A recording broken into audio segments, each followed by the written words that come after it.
all I do is just press your space bar, hold it down, and that will unmute your microphone. I don't follow the chat while I lecture. It's just too hard for me to follow that and try to keep my train of thought. Uh, if you don't know how to do something, the easiest way to try to do it is to go to YouTube and to type in how to do something. Here's an example. Number one, I'm 70 years old, so when I started college in '68, there were no computers in college. There were nothing. We used a slide rule, and it wasn't until probably I got to my MBA program in the '90s that I got my first laptop, because JU gave us uh, they loaned us a laptop for the program. Uh, so I learned a lot of stuff, like when a perfect example was I did not know how to upload YouTube videos to Canvas. So I just went to YouTube or to Google search and typed in how to upload YouTube videos to Canvas. And I learned a whole lot of things. And I learned how to do that. That's how I learned how to do a lot of things, because I I know there's instruction out there. A lot of times I can't find it, and that's the easiest way to do that. Just as a word of what employers will want you to be able to do in the future is to solve problems with artificial intelligence and things like that around. It won't be so much as to what you know, but how you will know how to take a problem and work through that problem and fix that problem. And you'll learn, it's a technique you'll learn. So you have to know the information, but you can put most of the patient's clinical information into some kind of database now, and it will spit out differential diagnoses, which, possibility, right, or quadriplegia pain, what could that be? But the big thing they want you to do is be able to problem solve and be able to think. So uh, to be able to, I'm not saying this because I don't want to help you. I'll help you on anything you need to have helped, but try to develop that skill as you go along. In the old days, it was what did you know? Could you be able to pull it out of your, pull remember it, and so that you didn't have to look it up in the book. But in the new days, it's going to be that, but that can be looked up, and it's going to be problem solving. So just try to develop those skills. One of my computer classes, if you had a problem, you had to show the professor where you had researched how to do the problem, how to fix the problem before you ever asked him how to fix the problem. And so I just got to where I wouldn't ask him where to do anything. I just figured it out for myself, or just didn't worry about it. So we're going to talk about chemistry. Chemistry is chapter 2. Atoms make up everything. There is nothing that you can't see, hear, smell, or touch that's not made up of atoms, okay? And atoms have a dense core around them called a nucleus, and then orbits around. In the old model, we used to call them planetary orbits. So, and it was like the Earth, or excuse me, like the Sun with planets and things revolving around that. But now we think of the electrons being in electron clouds, which is the quantum mechanical model now for atoms. So rather than being in a discrete orbit, they are in a generalized region. And so this this is the helium atom, okay? It has 2 protons. It has 2 protons in here. These are the red things. It has 2 neutrons, and it has 2 electrons in its outermost shell, okay? This was the old planetary model here, and now this is the orbital model, electron cloud model, quantum mechanical model. And so the electrons can be located anywhere in this general area of this cloud, as opposed to spinning around like this. They have electrons on the opposite poles because they're like charges, and as you're well aware from magnets, like charges repel, unlike charges attract. So protons are positive charges. They are located in the nucleus. How dense is the nucleus? I give the example of this. If you put a silver dollar on the 50-yard line, that at what of Jacksonville Stadium's called now, that would be the nucleus, and the first electron cloud would be the outermost framework of the outer of the stadium. That's how dense the nucleus is. And so the nucleus has positive charges in, and the positive charges are called protons. And that's good because they both start with P, okay? Electrons are negative charges. They're located out in the cloud here. And neutrons have no charge. They are also located in the nucleus. So protons and neutrons are in the nucleus. Electrons are outside the nucleus in the electron cloud, okay? Protons and neutrons each weigh 1 atomic mass unit, okay? So they have a weight of 1 atomic mass unit. An electron has a weight, but it is so minuscule in regards to what a proton and a neutron weigh, that unless you're in physics or physical chemistry or nuclear chemistry, you don't use the weight of the electron. I'll give the example of you take a gravel truck up and you put it on the scales and it weighs, 50 tons. Okay, 50 tons is how much gravel, and you know the weight of the truck, and so you subtract the weight of the truck from the 50 tons and you know how much gravel you've got. Well, if a piece or two of the gravel falls off and you pick it up and you notice that there's no difference on the scale in weight, it's because the weight of the gravel, the electron, is minuscule in compared to the proton and neutron. This is the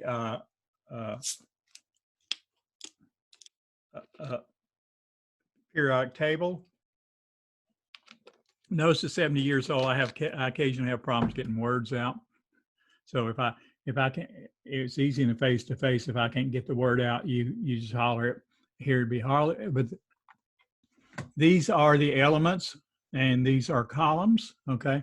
And these are rows. Everything in the column has a similar outer shell. Everything in the row has adds an electron to its outermost shell. So all these are similar, okay? All these are similar. All these are similar. Atomic number is the number, okay? The atomic number is the number of protons in that atom, okay? And that represents the number of positive charges. And an atom on the periodic table, as it appears on the periodic table here, is electrically neutral. So lithium has an atomic number of 3. That means it has 3 positive charges. If it has 3 positive charges, it also has 3 negative charges. 3 positive charges, 3 negative charges, okay? The atomic number does not indicate the number of negative charges. It only indicates the number of positive charges, but every element on the periodic table is electrically neutral. Every element on the periodic table is electrically neutral. So if we have an atomic number of magnesium here, okay, and you don't have to know what the elements are, but this is magnesium, has an atomic number of 12. That means it has 12 protons in it. And because every element on the periodic table is electrically neutral, it has 12 electrons, okay? So the atomic number is the number of positive charges.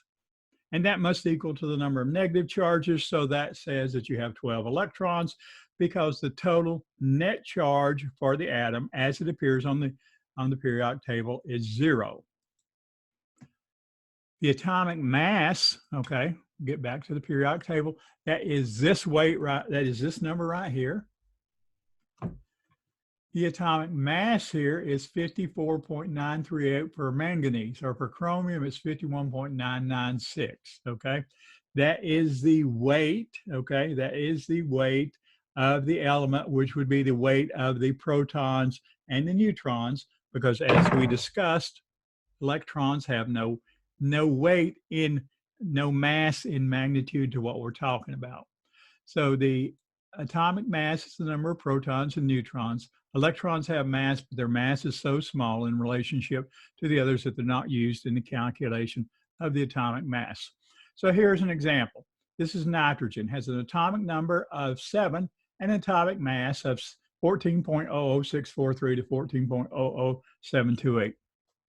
We usually round that off. What this represents is the average mass of all the ways that nitrogen exists.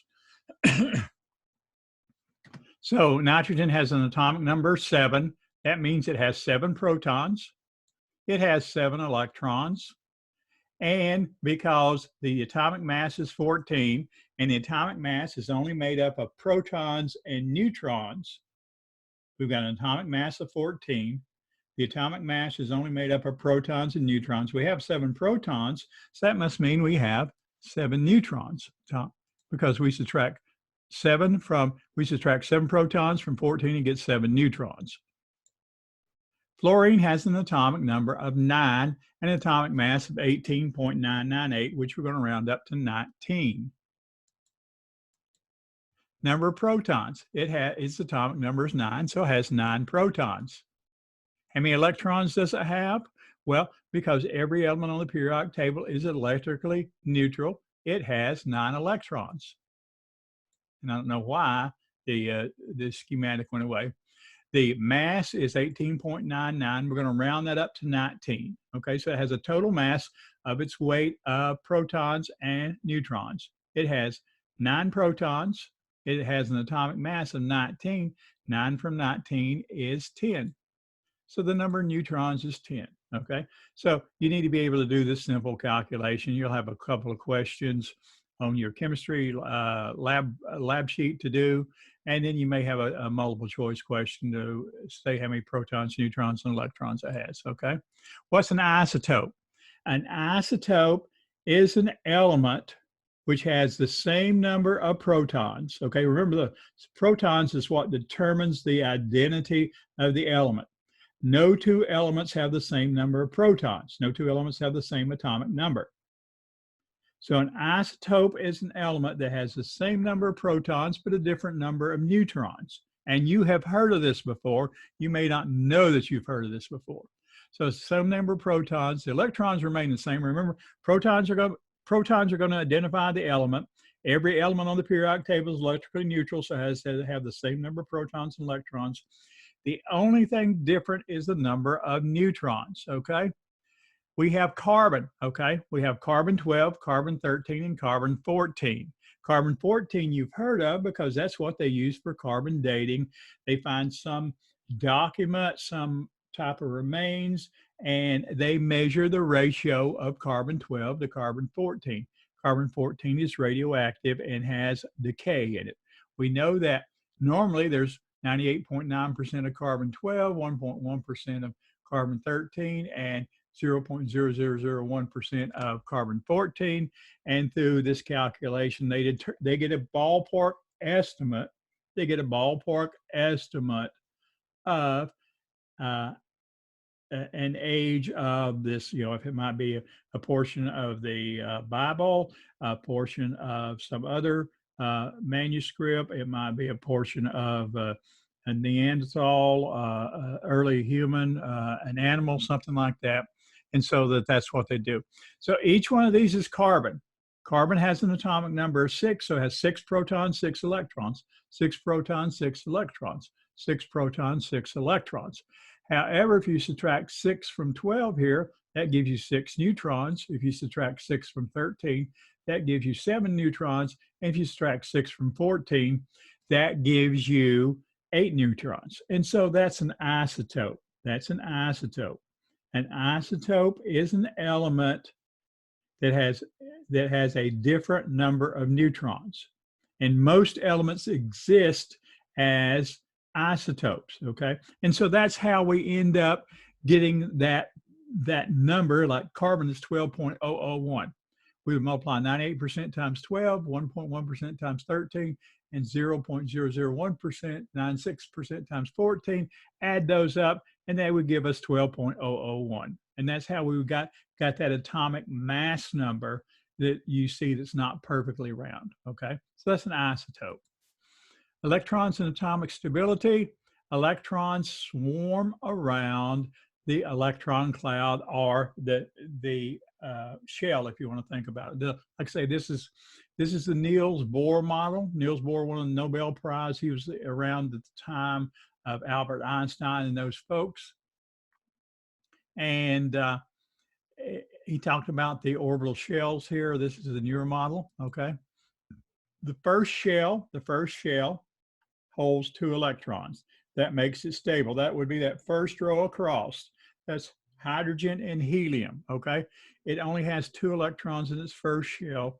Once it has 2 electrons, it's stable, okay? If it only has 1 electron, it's not stable and would like to give up an electron, okay? First shell holds 2 electrons, second shell holds 8, third shell holds 18, okay? But the only ones we're really concerned about are in the first 2 and the last 6 columns, okay? First 2. So these are called valence electrons, and that's the rules of 8. All atoms would like to have 8 electrons in its outermost shell. That makes it the most stable. Electrons fill the innermost shell first, so you got the inner shell. So as they start filling, okay, as you get more and more electrons, they start filling these shells. And atoms won't full outer shells. They won't full outer shells here. So these are reactive things, okay? We've got sodium here. Sodium has one atom in its outermost shell. You know, it's unlikely it's going to get 7, so it's probably going to give it up, okay? Oxygen has 1, 2, 3, 4, 5, 6. You'd like to get 2 more, and what it does is share them with hydrogen, okay? Shares them with hydrogen and shares them with 2 hydrogens, so it ends up getting 8, and we'll talk about that in just a minute. Like I say, a lot of you hadn't had this chemistry in a while, so we're going to spend 2 lectures on chemistry. We're going to do a chemistry worksheet, and the questions you're going to get are not like a chemistry class. They're just basic general questions like we just talked about isotopes and things like that. Atomic bonds, there's 3 types of bonds. There's one, a covalent, where you share electrons, okay? If you don't have the power to pull an electron away from another element, you're going to share it. Ionic bonds is you take or receive electrons from another element. They don't give it up, you take it away. You have a certain amount of power, which is called electronegativity. We don't have to worry about that. That's a chemistry term, but that means it has enough energy inherent in the molecule to pull that away. And then hydrogen bonds, which are some of the most important bonds in the body. It's actually the bonds that hold the DNA, the double-stranded DNA together, and they're an interaction between polar molecules. What's covalent bonds? Forms when the atom shares electrons to fill their outer shell. Okay, here's carbon. Okay, here's carbon. Carbon's got 4 electrons in its outer shell. It needs to share, okay, electrons with 4 other elements, okay? Just so happens it can share them with hydrogen or any one of those elements that only has an electron in its outermost shell. So it ends up sharing, okay? And so carbon shares with 4 separate hydrogens and it ends up forming this compound, which is called methane. That's the gas that's produced down in mines and it's exploded, and that's the gas that cows produce. And California's got a law on the books about cows producing gas. Turns out that if you feed them algae, they produce a whole lot less gas. Oxygen atoms. Oxygen has 6 in its outermost shell, so it would like to share 2 electrons. Well, it could share with 2 hydrogens, okay, and form H2O. That would be water, or it can share a pair of electrons with each other and form oxygen gas. So this is O2. This is what we're breathing right now. And nitrogen has 1, 2, 3, 4, 5. Remember, the first layer only has 2. The innermost shell only has 2. The outermost shells have 8 valence electrons, okay, or would like to have 8 valence electrons. Nitrogen has 5 in its outermost shell. Well, we could share with 3 hydrogens. That would make ammonia, okay? Or we could form a triple bond. We could share these 3 sets of electrons here between one another, and that would be nitrogen gas. So this is covalent bonds. These are the strongest of the bonds, okay? Ionic bonds, formed when atoms give up or accept electrons, okay? This is the quintessential example. If you took this course at Harvard, they'd be talking about this same example. This is sodium. Sodium has 1 electron in its outermost shell. Chlorine has 7. Is it likely for sodium to gain 7 electrons or to lose 1 electron? It's more likely for sodium to lose 1 electron, okay? So And chlorine has 7 in its outermost shell. Is it likely for chlorine to lose 7 electrons or to gain 1 electron? It's going to gain 1 electron. Chlorine has that strength to be able to pull that electron off of sodium, okay? Once it does this, sodium has 11 protons and 11 electrons and 12 neutrons. Once this electron is taken away, it has 11 protons and 10 electrons. So you have 11 positive charges and 10 negative charges. So the sodium atom ends up with a net positive charge. The chlorine has 17 protons and 17 electrons. When it takes another electron, it now has 17 protons and 18 electrons. It has a net negative charge. Sodium is positive, chloride is negative. A positive and a negative attract, and they form sodium chloride, and that is your table salt. This leaves each atom with a negative and positive charge. There's your negative and positive charge. They attract one another, and that is an ionic bond, an attraction of a positive charge and a positive charge ion, okay, an element. An ion can either be an element or group of elements, okay? This happens to be an element, okay, or an atom that has lost. And an element is just atoms that have all the same kind. So a sodium element is made up of sodium atoms. So I use that term interchangeably. This is a sodium atom that has lost electron, now has a positive charge. Chloride atom that has gained electron has a negative charge, okay? And so they are attracted, and this is their attraction: negative, positive, negative, positive, negative, positive, negative, positive. So it forms this crystalline latticework formation. If you pour out table salt in your hand right now, what are you going to see? Crystals. That is your table salt right there. Hydrogen bonds, okay? Carbon dioxide doesn't have a net charge, okay? Even though oxygen is one of these stronger elements, but it's not as strong as chlorine. It would love to pull some of these electrons off of carbon, but it can't do it. But what it can do is it can pull them closer to the oxygen. It can pull them closer to the oxygen. When it does that, it makes the oxygen a little bit more negative and the carbon a little bit more positive. It's still sharing electrons, but they're pulled more towards the oxygen. Well, water does the same thing. Oxygen is highly electronegative, but it's not strong enough to pull them off the hydrogen, so it pulls them towards the oxygen, and that makes the oxygen partially negative and the hydrogen partially positive. Oxygen's partially negative and hydrogen's partially positive. When that happens, we have a covalent bond, which is polar, okay? And we have a covalent bond, which is polar. The hydrogens are partially positive and the oxygens are partially negative. Well, what's going to happen? The partially negative oxygen is going to be attracted to the partially positive hydrogen, and they're going to attract one another. The partially negative oxygen is going to be attracted to the partially positive oxygen, and they're going to be attracted to one another through a hydrostatic bond. And so you can imagine a whole sheet of these water molecules attracted to one another, a whole sheet of these water molecules attracted to one another. And so that's what develops surface tension here. That's what develops surface tension on water. Water has a high surface tension.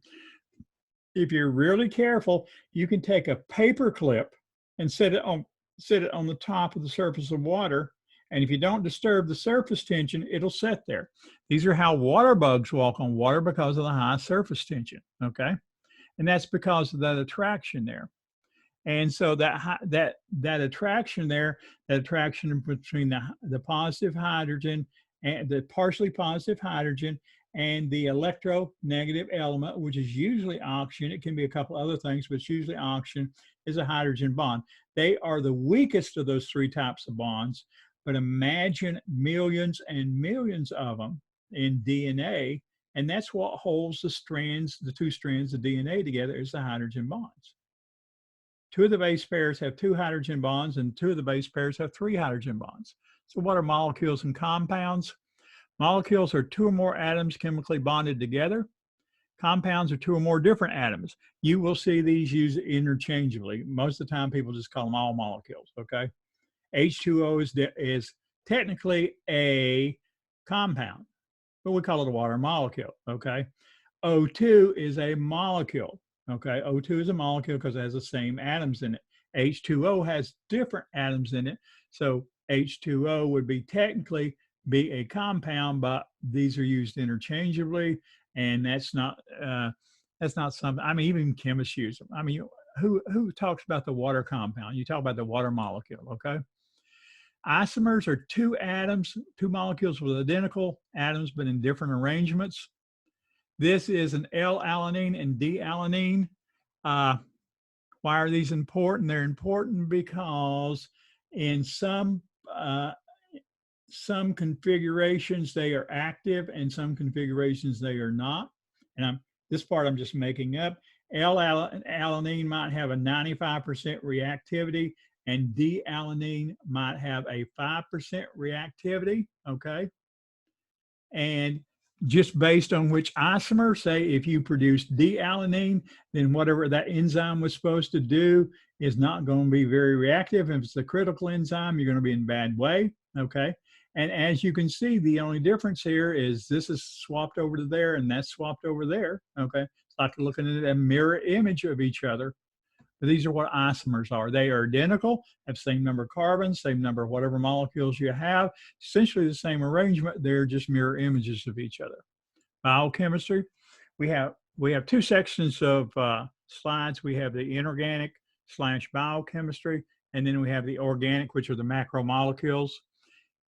The inorganic chemistry deals with non-living molecules, okay, or molecules not may or may not be associated with life. Biochemistry deals with atoms and molecules that are associated with life, and organic chemistry deals with molecules that have carbon and hydrogen in them, and not in this may or may not be associated with life. So this is biochemistry. We have inorganic and organic compounds. Inorganic compounds are water. You know, water is definitely a chemistry of life. Makes up 79% of the body. Amazing properties. Makes it the most vital substance in the body. Water properties, high heat capacity. As you're aware, if it takes a lot of energy to go from a liquid to a steam. Okay, it takes a lot of energy to raise 1 gram of water 1 degree Celsius, okay, or 1 degree centigrade. I can't never remember which it's Celsius, centigrade, centigrade or Celsius. And that's high heat capacity. Well, that's good for us, okay, because we go out into environments which are very hot or very cold. We wouldn't want our internal temperature swinging a lot. So high heat capacity, it can absorb and release large amounts of heat before there's an actual change in temperature. High heat of vaporization takes a long time to get water to boil. It's a polar solvent. It attracts each other. So water's attracted to each other.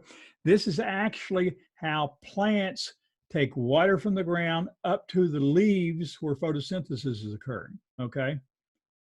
This is how plants take water from the ground and up to the leaves. Remember, plants don't have a heart to move the fluid, okay? So but they do have channels that things can go from where the leaves produce photosynthesis or undergo photosynthesis down to the ground, and from the nutrients in the ground up to the leaves, okay? What happens is each one of these water molecules adheres to one another, and it pulls each one up, and as they're used by the leaf, and you can see very tall trees that are undergoing photosynthesis with the leaves at the top of the canopy. As it is utilized by the leaf, it pulls. It's attached to the wall of the vessel in the plant and actually attached to one another, so they just pull each other up. Okay, and it's also, because it's a polar solvent, it serves the medium to transport a number of things, okay? We can have hydrophilic, water loving, which a lot of people are when it's 90-something degrees and 90-something humidity outside, okay? This is glucose, it's surrounded by water, okay? Or we're going to have hydrophobic, that's on most of your salad dressings, okay? Oil and vinegar. Reactivity. Water is, when we get to macromolecules, which will be on next Wednesday, we'll find out that how most everything is put together, how the glucose molecules are put together, how the amino acids to make carbohydrates, how the amino acids put together to make proteins, how the nucleic acids are put together to make nucleic acids, and how the glycerol and long-chain fatty acids are put together to make triglycerides is by dehydration synthesis. Dehydration synthesis, a water molecule is taken out and the bond is formed here. And a water molecule is taken out, and we'll go over that a bunch of times, okay? But it's very reactive. You take a hydrogen atom from this hydroxyl group and you take that hydroxyl group. There, it's not important to know this hydroxyl group. And you take that out, now you have an oxygen atom that's going to bond here with a carbon. Any point here where you have these points here, this is an organic molecule, represents a carbon, and so a bond's going to be formed there. So now we have bonded these two monosaccharides, okay? We've bonded these two monosaccharides, and we have a disaccharide when we've taken water out. How do we split those apart? We put water, enzyme, and energy into it, but that's called dehydration synthesis. Cushioning. Water is responsible for cushioning everything of our bodies and the fat. What's a salt? Anything that dissolves into a positive and negative, okay, that does not include hydrogen or hydroxyl group, okay? So if we put sodium and chloride into water, okay, what happens if we make salt water? The salt dissolves in the water. What happens is the water molecules surround the sodium and surround the chloride. The negative charge of the oxygen of the water molecule, partial negative, surrounds the sodium because it's positive, and the partial positive charge of the chloride is surrounded by the partial positive charge of the hydrogen surrounds the negative charge of the chloride, and so that's hydrated and they're split apart. So anything that dissolves, and we're usually talking about water because we're talking about biological systems, okay? But it doesn't include hydrogen and hydroxyl group because that's an acid, all right? Electrolytes are ions capable of conducting an electrical charge. They're used for nerve impulses and muscle contractions, and we'll study those in detail when we get to those chapters.